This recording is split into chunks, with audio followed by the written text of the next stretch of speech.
We've all experienced it. That moment when someone says something so bafflingly wrong, it leaves you speechless. Or when you watch a person make a decision so clearly self-destructive, you want to stop them, shake them, or just walk away. And in today's world, where knowledge is available in seconds and opinions pour out from every direction, you'd think irrationality would be rare. But what if that's the biggest lie we tell ourselves? This video isn't about name-calling. It's not about mocking ignorance. It's about something much deeper and far more dangerous: stupidity. Not as an insult, but as a force.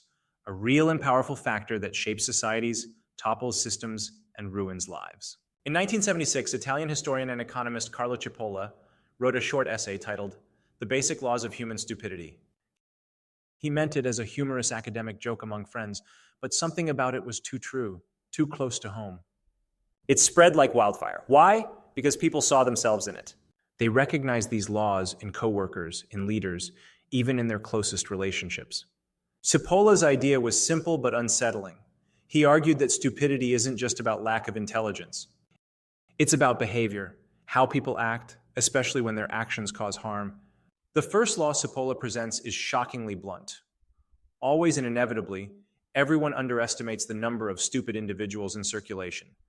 No matter how skeptical or experienced you are, there are more stupid people out there than you think. And they're not where you expect. They can be rich, educated, charming, even successful in certain areas.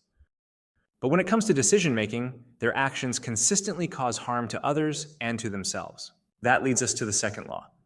Stupidity is independent of any other trait. It doesn't matter how educated someone is. It doesn't matter how socially respected, professionally admired, or confident they appear. A person can hold a degree from the world's best university and still act in ways that are completely irrational and destructive. Friedrich Nietzsche once said, "Stupidity in a woman will be considered charm, and in a man, strength, until the day it destroys everything." The warning is clear.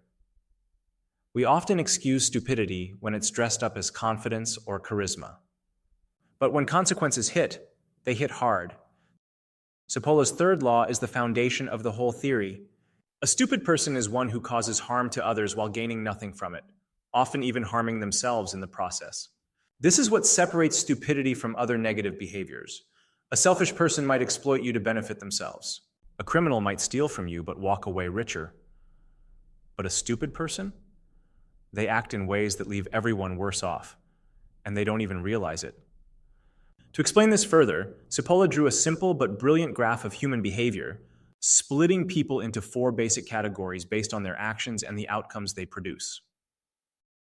Number 1, intelligent people. These are the people whose actions create positive outcomes both for themselves and for others. They solve problems, build systems, form strong relationships, and contribute meaningfully to their communities. Their success lifts others with them. These are the ones who understand cooperation, empathy, and reason. They don't just think, they reflect. Number 2, bandits. These individuals harm others, but in doing so, they benefit themselves. They lie, cheat, manipulate, and exploit, all for personal gain. You might find them in politics, business, or even within families. They operate with calculated selfishness. While they can be dangerous, their actions often follow a logic, and that makes them somewhat predictable. On number 3, helpless people. They are the ones who help others at their own expense. They may be kind, generous, even self-sacrificing, but they often allow themselves to be taken advantage of. Over time, they lose more than they gain.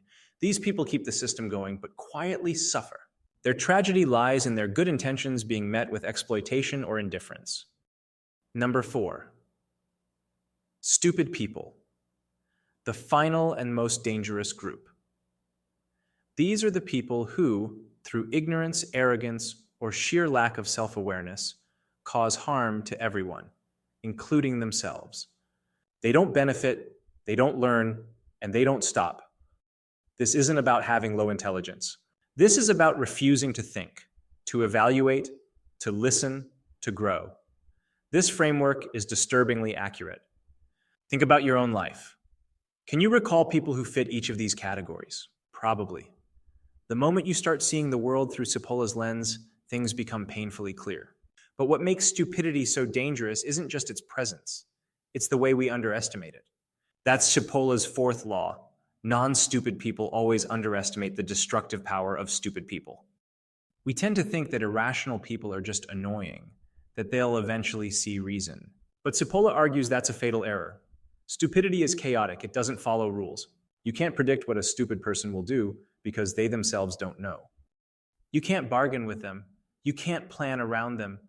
You just suffer the consequences of their bad decisions, whether you were involved or not. And this brings us to the final and most chilling law. A stupid person is more dangerous than a bandit. Why? Because a bandit at least operates under some form of logic. You can understand their motives, but a stupid person?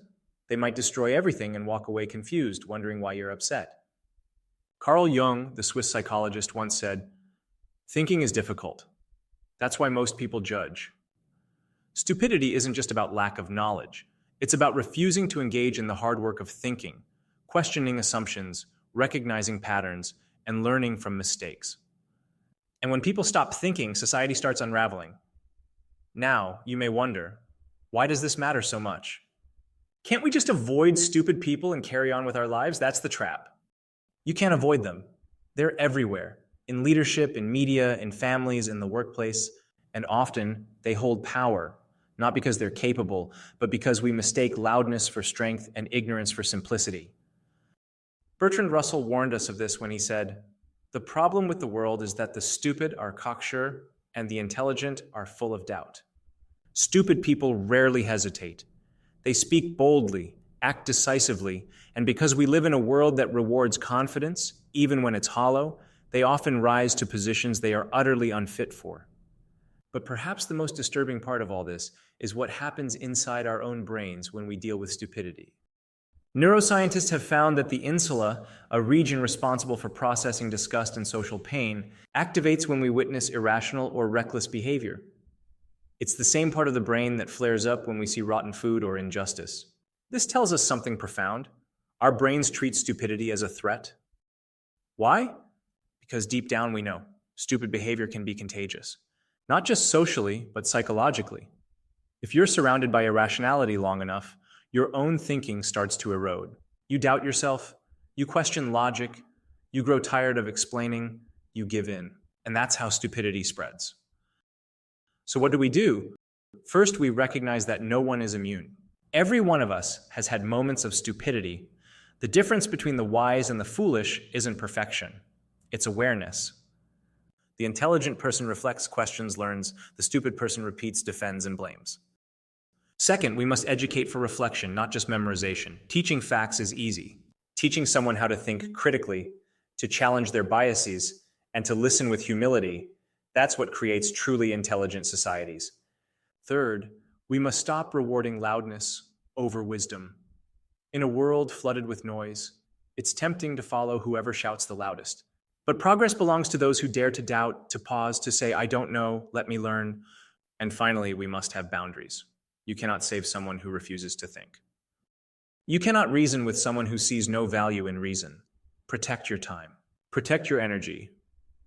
Surround yourself with people who challenge you to grow. Cipolla's work is more than an essay. It's a mirror, a warning, and a challenge. Because stupidity, left unchecked, doesn't just hurt individuals, it destroys civilizations. So the next time you encounter irrationality, don't just roll your eyes and walk away. Recognize what's at stake. Whether it's in a personal relationship, a voting booth, or a boardroom, every decision we make either pushes back against stupidity or lets it spread. And the choice, every single time, is ours. Thank you for watching. If this resonated with you, hit that like button, subscribe to the channel, and share your thoughts in the comments. Have you encountered these 4 types of people in your life? How did you handle the stupid ones? I'd love to hear your stories. Check out more videos on psychology, philosophy, and how to protect your mind in a chaotic world. And remember, thinking might be hard, but it's the only way forward.